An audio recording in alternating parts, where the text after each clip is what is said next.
I am president of the California Faculty Association, our particular chapter at Eastbay, the university formerly known as California State University, Hayward. Right? Um, I'm also a professor of ethnic studies on the campus, and I've been with them for 16 years. So Steve asked me to come and speak a little bit to our current struggles. You may have noticed I've got up my little Fight for Five button. We have been fighting for a 5% general salary increase for our contract. We got a contract a couple of years ago. It was a 3-year contract, but there was only 1 year in the contract where we settled for financially. That included a 1.6% general salary increase with a service salary increase in it. Many of you may not be aware of the fact that first of all, I think all of you are aware of the fact that the California State University is the largest state university system in the country. We're 23 campuses and there's 26,000 of us. So we've been fighting this fight because our salaries have flatlined essentially since the recession. Even before that, I think we started to see a lot of attacks. There were contracts that we negotiated where we were fighting back against cutbacks in health care and things like that. And that's always looming on the horizon. So we've asked the university for a 5% general salary increase. They offered us 2% in the second year of our contract. We asked for 5. We asked for 5 because the 2% figure was provided to us before the governor's revise. And after the revise, the 2% remained. Faculty are extremely angry. And for us, it's not about 5%, okay? The media is going to focus on that. What it's about in our system, and this is where we can really link up with some of the stuff that you guys are fighting against with the charter system, it's about reprioritization within the system. So what we have seen in our campuses is a focus on administration and away from the instructional side of the house. On my campus alone, since 2013, we've gone from 100 to 137 administrators, which is a 28% increase in administration, while faculty hiring is just maintaining itself to keep pace with retirements. And we're lucky, we're experiencing hiring right now, and it feels like we're really doing something, but we're really just keeping pace with retirement. That's it. We offer, I don't know how many of you are aware of this, but the California State University system, in fact, pays less, far less than the UCs for sure, and pays less than the community college system. We offer our incoming tenure track faculty right now $67,000 to start. Our administrators in that 28% increase I was talking about range from 96 to 110. Our presidents make $300,000 plus if you add housing and car allowance that go along with those things. Because why would you want to pay for your house, right? When you're making $300,000, right? Let the guy who's earning $67,000 pay for their apartment, right? And our chancellor makes well over $400,000. In fact, one of the first things that happened after we got the revise in the budget was that the Board of Trustees raised presidential salaries. They gave them a 2% increase. And our Board of Trustees consistently said, well, listen, we gave our presidents 2% salary increases, so we give our faculty 2% salary increases too. Sort of ignoring that there are some of us who have doctorates and can do the math, right? Maybe we could do the math in the second grade, and you realize that there's sort of economies of scale, and 2% for somebody who's earning $300,000 is different than it is for somebody who's earning less. Also, between 50 and 60% of our faculty are lecturers. Some of them are long-term lecturers, right? So, it's sort of a misnomer to say that they're part-time faculty. But they earn anywhere from the high $20,000 into the $40,000 range, depending upon how long they've been there, the degrees that they have. We do have people in our system, when I go to our conferences, we do often have speakers who are amongst our lecturers who come up and talk about things like facing eviction, or we had on Cal State East Bay's campus for a long time, we had a lecturer who was homeless. He was living on campus and using campus facilities to clean himself before classes. It's also not uncommon that our lecturers, in order to keep pace with the California economy, have to teach at a variety of different locations. All of this, and again, another space where we link with your struggles against the charter movement, all of this contributes to a substandard education. The California State University system is the People's University. But the People's University is being dramatically threatened by efforts towards privatization. And for us, those efforts are that corporate structure where you have very high paid and very well-respected managers who get money in the budget for pet projects that they want to put into play that will aid their resumes and give them private partnerships with other people for the next job that they take. I'm going to be there 30 years. The average manager is not going to be there 30 years. They're going to do what they need to do to move on to get the next position. So you have that highly paid class up at the top that is growing, and then you have at the bottom a very underpaid class, especially if we take into account that 50 to 60% lecturer pool. So what we have done is we have recently announced that we are going on an all 23 campus strike. A 5-day strike, April 13th, 14th, 15th. We will break on the weekend, give the CSU a little chance to breathe, and maybe, as they say in the black church, come to Jesus, right? And then we go back on strike again on the 18th and 19th, the Monday and Tuesday. So, yes, it's going to hurt. It's going to hurt students in the short term. They're going to miss at least 2 courses. But the students are almost 100% behind us on this. They understand what's going on. I mean, I get students, when I teach some of my courses, they know what I do, they know I'm an activist, and they walk out and they say, Dr. Baham, could you please convince the administration to spend a little money on at least cleaning the classrooms that we're in, or making sure that the smart facilities, you talk about computers, right? Let's get some that work, right? Make sure the smart facilities work.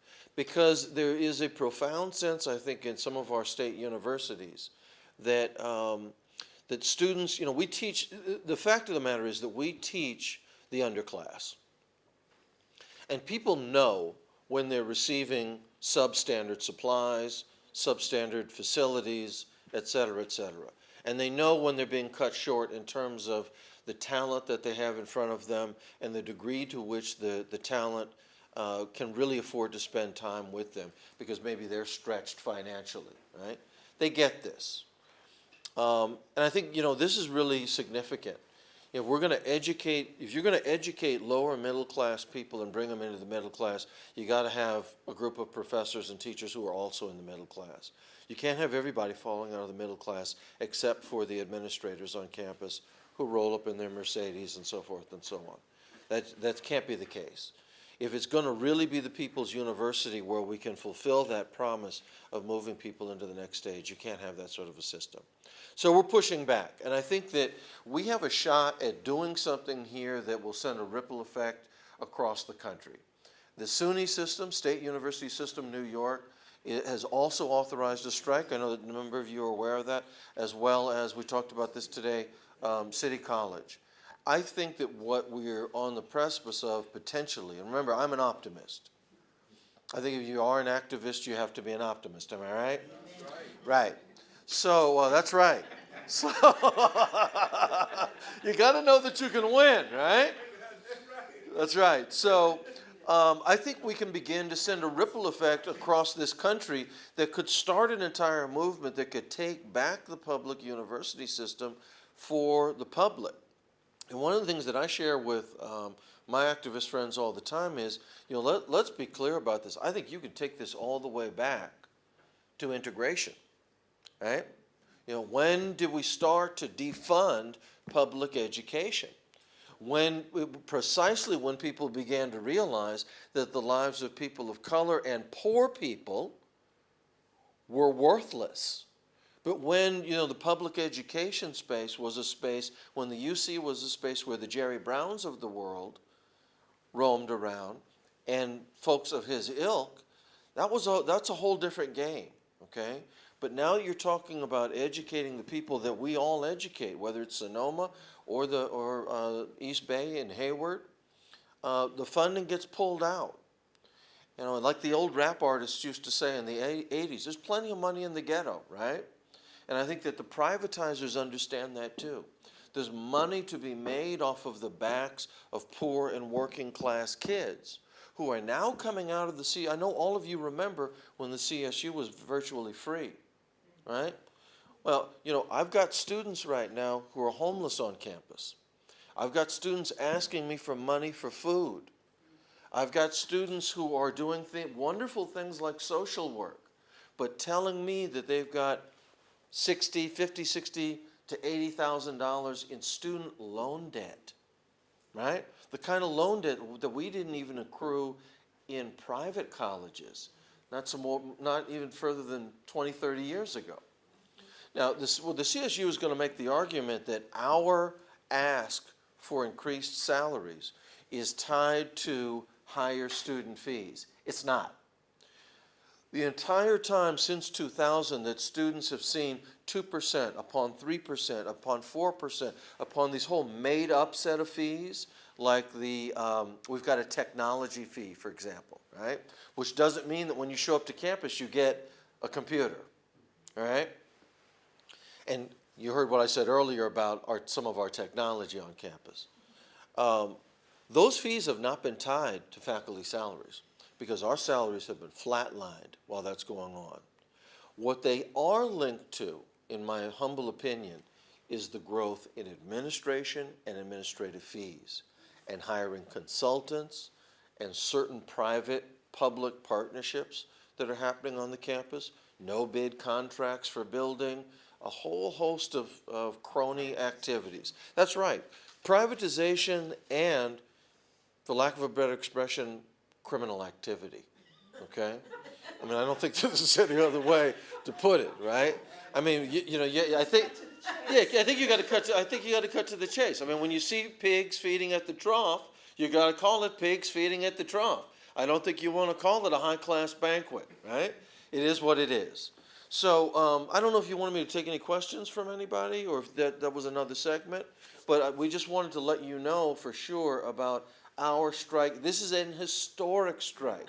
Our system has never done this. Just have a quick question. Yes. You said all 23 campuses. All 23 campuses for 5 days will be shut down.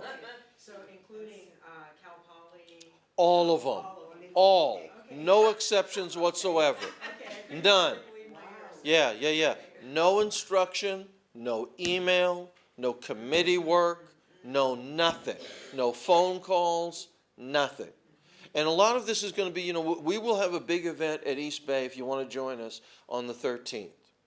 We will likely then just do kind of standard picketing where we block off exits. And for us at East Bay, that's relatively easy. San Francisco State, it's a little bit tougher to do. But students understand this, and we're anticipating that the campuses will be. I mean, I know that our union is doing what it can do in terms of reaching out to all the different labor councils wherever we are, right? And given the fact that this is a 23 campus strike, there are a lot of labor councils that are in that piece.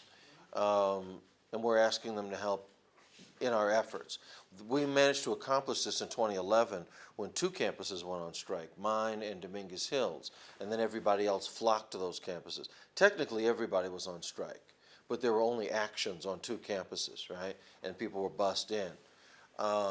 We had really broad cooperation from labor, generally speaking, for that, and I think we're going to have it for this too. But I think your point is well taken about getting even further in the community, maybe getting off of just being on television and putting op-eds in the newspaper. We're doing what we can. Yeah. We have an organization that I'm really proud of that our union is affiliated with called Students for Quality Education. If you look them up, you will see where during the height of the recession, they were fighting against student fees, increased student fees. They are also joining us as we join them, okay? One of the things that they're fighting against is a CSU East Bay sustainability plan that is being pitched even as we speak right now at the Board of Trustees, where they're talking about linking student fee hikes to inflation, so that it's just locked in perpetuity, right? 2% student fee hikes in perpetuity. You may not know, does anybody know what the tuition at a typical CSU is right now? Just tuition for a year? So, go ahead. 13,000 or 15,000? Yeah, you know, you're roughly looking at about 6,800, something like that. Per semester. Yeah. Well, actually, I think that's an annual figure, 6,800. But your problem is you're also dealing with living, which is more expensive than your tuition. So that's how you come up with that figure that can be in excess of $13,000. Yeah, that's where we're at. And I know a lot of you guys remember when you could go in and you could write that $50 check, right? And you were enrolled.